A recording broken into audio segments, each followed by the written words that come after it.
प्रधानमंत्री नरेंद्र मोदी संसद भवन पहुंच चुके हैं और आज बजट की तैयारी है पूरी और निर्मला सीतारमण भी अपनी टैबलेट लेकर पहुंच चुकी है।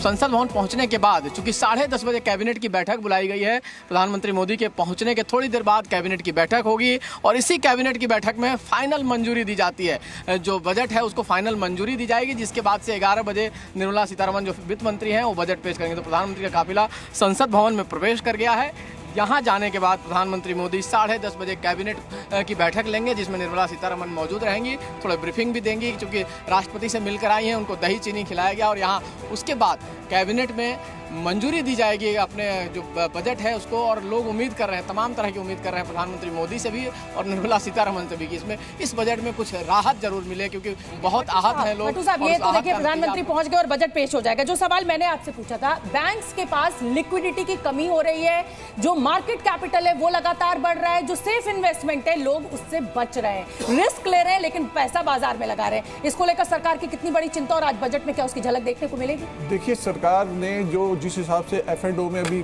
मिस्टर बामजई ने बोला था, थोड़ा उस जो है चिंता का मतलब झलक रही है और हो सकता है सरकार इसमें कुछ इसका या तो टैक्स रेट कुछ ऐड कर दे और जो long term short term capital gain है इसका जो मैं समझता हूँ कि सरकार को शॉर्ट टर्म में भी कुछ ना कुछ चेंज ला सकती है, पर ज़रूरी नहीं है।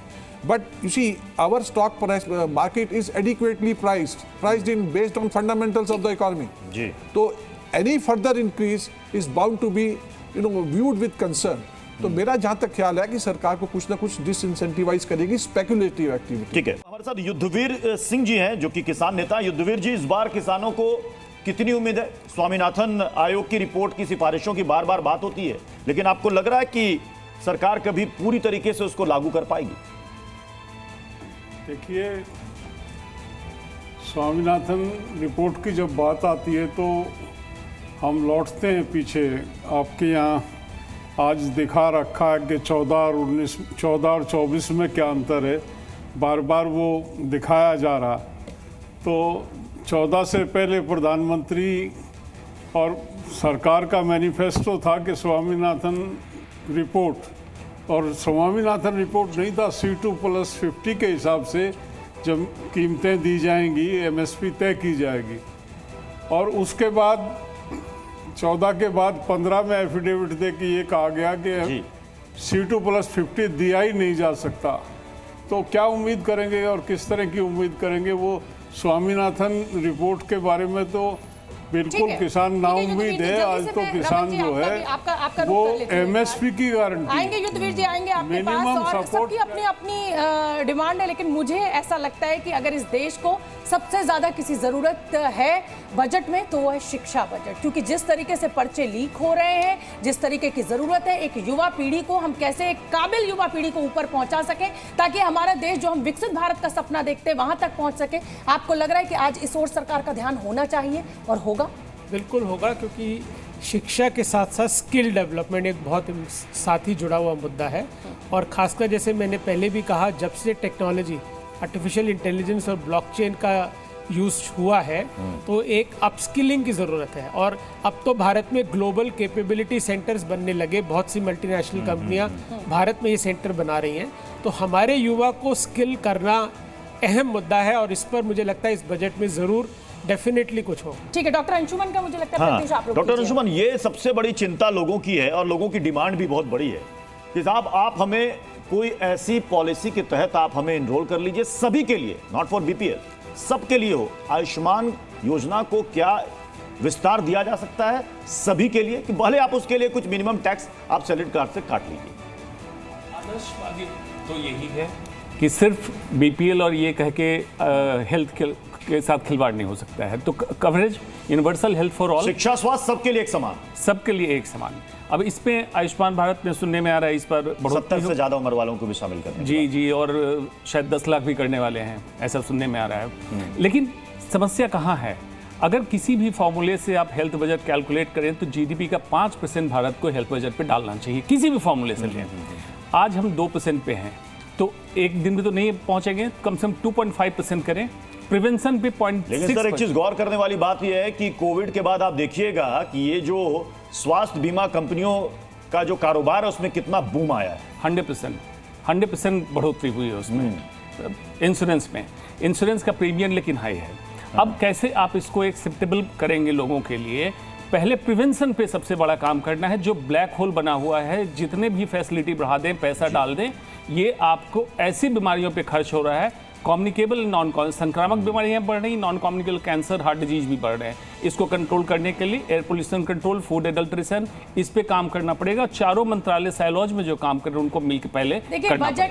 आप डॉक्टर आयुष्मान, मैं आपसे सहमत हूं, लेकिन अस्पतालों ने भी अति की हुई है। जी बिल्कुल। आप एक बीमारी के लिए जाइए, 4 बीमारी का इलाज करते हैं, अंधाधुंध बिल बना देते हैं, क्योंकि साहब आपका तो हेल्थ इंश्योरेंस है। कहीं ना कहीं सरकार को इस पर लगाम लगाने की जरूरत है। वो इस बजट में तो नहीं मुमकिन है, लेकिन सरकार का ध्यान मैं इस ओर जरूर खींचना चाहती हूँ। अब मैं जल्दी से जिया का रुख कर लेती हूँ। जिया तैयार है कुछ आंकड़ों के साथ, तो जिया फटाफट दर्शकों को आंकड़े दिखाइए। बिल्कुल शोभना जी, और प्रत्युष हमारे साथ लगातार तमाम मेहमानों के साथ बने हुए हैं और इस चर्चा को आगे बढ़ाएंगे। लेकिन उसके पहले ये आंकड़े दर्शकों को हम बता देते हैं। अर्थव्यवस्था के आंकड़े हैं ये। पिछले 10 सालों में कितना बदलाव हुआ है, आइए ये भी बता देते हैं। दुनिया में 10वां स्थान, 2014 में $2 ट्रिलियन की हमारी अर्थव्यवस्था थी।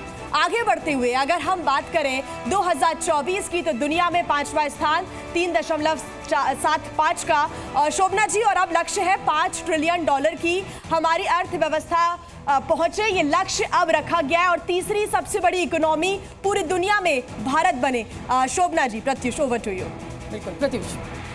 तो ये जिया ने बताया कि इस वक्त आंकड़े क्या, लेकिन मुझे लगता है कि आंकड़ों से ज्यादा लोगों को दिलचस्पी इस बात पर है कि वो सरलता से कैसे समझे कि इस बजट में उनके लिए क्या कुछ होने वाला है। मैं बामजई सर आपसे समझना चाहूंगा, टमाटर पर, प्याज पर बड़ी बात होती है, लेकिन लोगों को ध्यान देना चाहिए, शायद होगा भी ध्यान, कि आज से 10 साल 15 साल पहले भी टमाटर 100 रुपये पहुंच जाता था। सबसे बड़ी समस्या है कि हम सब्जियों के लिए आज तक कोई ऐसी व्यवस्था डेवलप नहीं कर पाए। कोल्ड स्टोरेज की बात होती है, एफसीआई की बात होती है, ना आलू का किस कोल्ड स्टोरेज में ढंग से रख रखाव, बरसात के मौसम में खास तो तौर ये पर समस्या तो तब भी थी और ये समस्या टैब में जब बजट पेश किया जा रहा है तब भी है। तो सर ये जो रॉकेट बनी हुई है सब्जियां ना, आगे भी रहेगी। इसका एक सिंपल मूल मंत्र है, वो ये है कि भारत में सप्लाई साइड इंटरवेंशन नहीं होती। आप इन्फ्लेशन को कर्ब करने के लिए मॉनेटरी इंस्ट्रूमेंट यूज करते हैं, मतलब जो reserve bank of India repo rate के साथ छेड़छाड़ करती रहती है, उससे आप वो लिक्विडिटी सक कर लेते हैं ताकि वो इन्फ्लेशन थोड़ा डैम्पन हो। मगर अगर आप अनसीजनल रेन देखें, उसकी वजह से तहस नहस हो जाता है हर साल। और जितने वेजिटेबल्स हैं, वो वेजिटेबल्स के प्राइसेस जो हैं वो आसमान सर पहले भी ये होता था, अभी भी, क्योंकि आपने सप्लाई साइड पे कोई तवज्जो दी ही नहीं है। आप सिर्फ मॉनेटरी टूल यूज कर रहे हैं। एक बात आ जाती है कि भाई अगर डीजल की कीमत बढ़ गई तो उसका ट्रांसपोर्टेशन का भार पड़ेगा सब्जियों पर और वो महंगा होगा।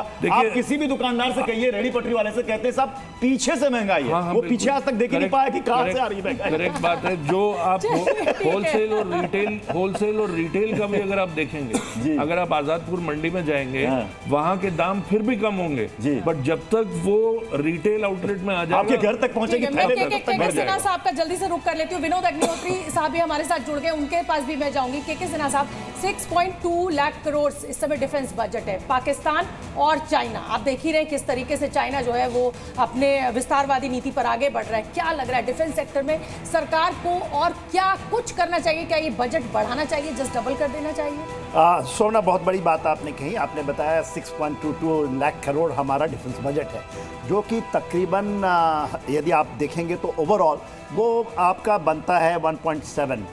हम जीडीपी की जब बात करते हैं, लोग इसको समझते हैं कि जीडीपी का 2% तक होना चाहिए डिफेंस एक्सपेंडिचर, और बात किया जा रहा है पूरे विश्व के अंदर में 2.5 के लिए।